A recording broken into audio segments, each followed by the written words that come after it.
I will re-explain chapter 5 in history when people rebel 1857 and after. It means political formation of our country in 18th century. Here I mention the policies and the people. Policies, which policies are made by the British government. Students, the policies of the East India Company affected different people like king, queen, peasants, landlords, tribals and soldiers in different way. We will study here, I think already explained 3 points, policy and the people, Nawab, lose their power, peasant and spoil. Today we will explain next point of this chapter. I want to re-explain in short method all 3 points again. Nawab lose their power. Students, we read in previous part of this chapter, Nawab lose their power. Since the mid of 18th century, Nawabs and Rajas had seen their power erode and they lost their authority and honor in society. In 1801, the subsidiary alliance were imposed on Awadh and the company began to plan to bring an end of the Mughal dynasty.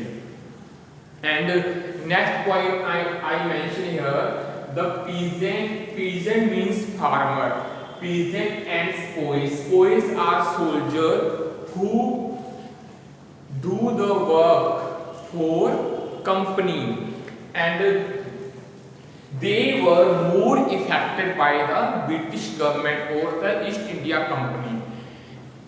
And students, in the countryside, peasant and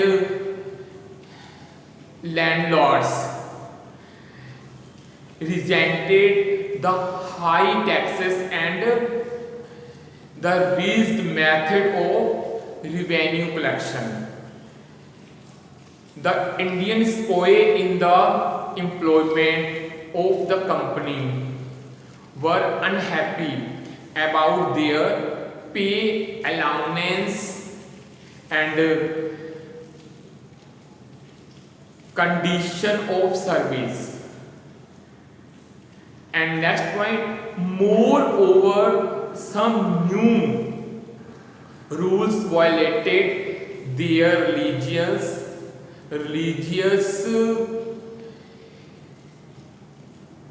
sensibilities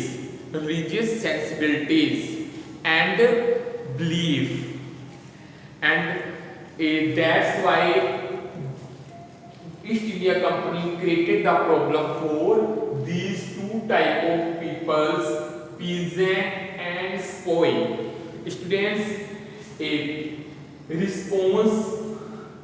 responses to reforms in the Indian society by the British were also not positive, although some reforms were essential, and the company passed law to stop the practice of sati. You know na what is the meaning of sati? I had already explained you these things in last class. The British passed to law stop the practice of sati. English language education was promoted, and some Indians thought the British were destroying their religion because this is a religious practice. The sati practice was a religious practice done by the Indian people, and the British company stopped the practice of this type, and they thought British were destroying their religion and the social customs, while some wanted to change it was not good practice. That's why some people wanted to change existing social practice. Gradually people began to view the British as their common enemy, and therefore they rose up against this enemy at the same time. Okay, next point I mention here, thought about the policies which started by the East India Company. The English were determined to wipe out the religion of Hindu and Muslim. Students, here I mention the unity becomes a popular rebellion. Immunity means when soldiers together begin to disobey their officers in the army. It means immunity. On that time they started the immunity also. Immunity became a popular rebellion. In May 1857, the massive rebellion started there, threatened the company's very presence in India. Spoiled, mutinied the several because they had rejected the order of their officers. Mutinied the several places began from Meerut, and large number of people from different sections of society rose up in rebellion. Students, what is the main reason why the SPOE start immunity?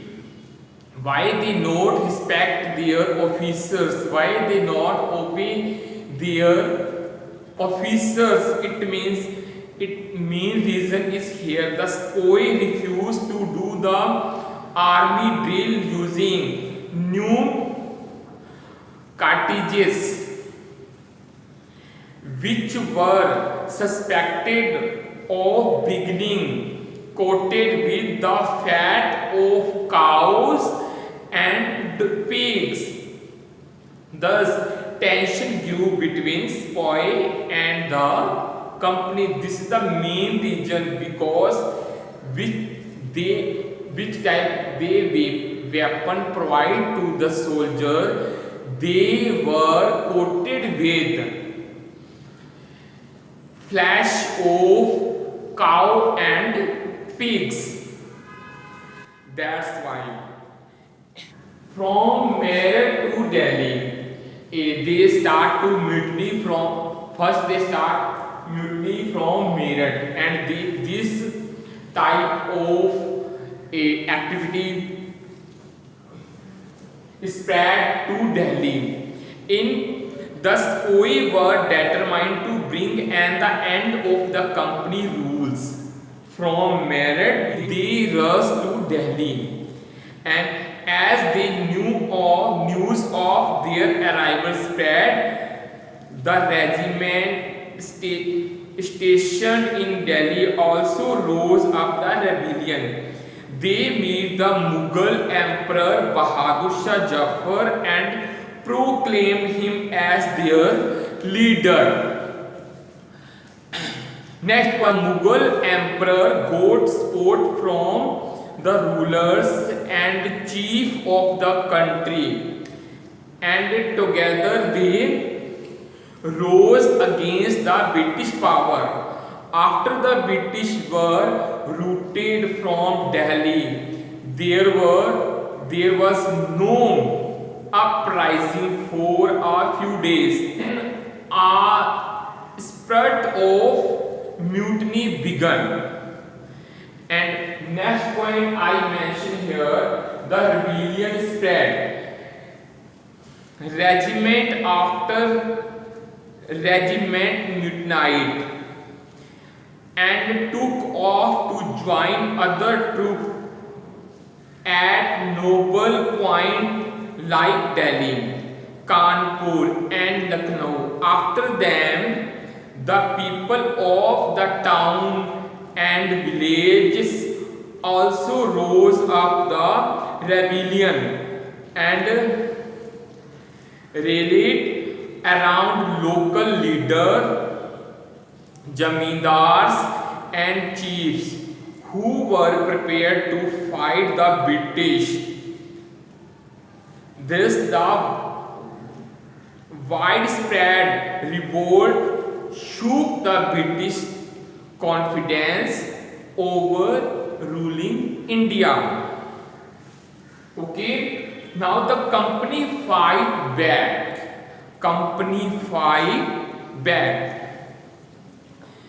If the company had no way to accept suppressing the revolt with all its might, it brought reinforced sentiment from England past the new law so that the rebels could be convicted with is and then moved into the storm center of the revolt. The company recaptured Delhi from the rebel force. Bahadur Shah Jafar was tried in court and sentenced to life imprisonment. But people in other areas still continued to resist and battle the British. The British had to fight for 2 years to suppress the massive force of popular rebellion. The British had resigned control of the country by the end of 1859, but they could not carry on ruling the land with the same policy anymore. The Governor General of India was title of Viceroy, that is personal representative of the crown. In this way, the British government took direct responsibilities for ruling India. All ruling chiefs of the country were allowed to pass on new kingdoms of their hire, including adopted sons. However, they were made to acknowledge the British Queen as their sovereign paramount. And here, if Indian people use foreign Firangi. Firangi means foreigner or the Englishman. Okay, I hope students you have to understood this whole chapter. If you have any queries or doubt, you can ask me and see you in next class.